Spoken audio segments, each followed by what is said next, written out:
Hello guys, আজকে আমি রান্না করব মাছ সর্ষে। ওই জন্য দেখো আমি মাছগুলোতে হলুদ নুন মাখিয়ে দিয়েছি। তো দেখো কিভাবে রান্না করি। তো দেখো তেলটা গরম হয়ে গিয়েছে। তো এর মধ্যে আমি দিয়ে দেব মাছগুলো।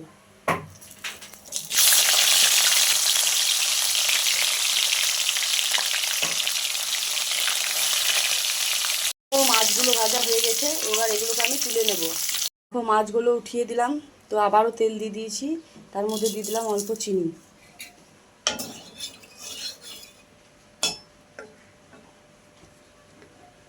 আর দিয়ে দিলাম পেঁয়াজ বাটা। দেখো পেঁয়াজটা ভাজা হয়ে গিয়েছে। তো আমি দিয়ে দিলাম হলুদ, নুন, লঙ্কা গুঁড়ো, জিরে গুঁড়ো।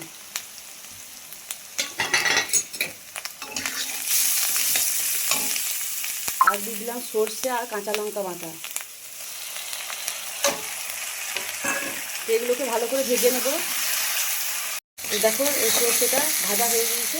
তো এর মধ্যে আমি দিয়ে দেবো পানি।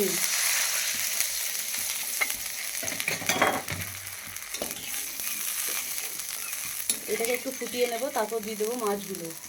তো মাছগুলো দিয়ে দিয়েছি। তো ঝোলটা ফুটছে, আর দিয়ে দিয়েছি কয়েকটা কাঁচা লঙ্কা। তো এটা আর একটু হবে।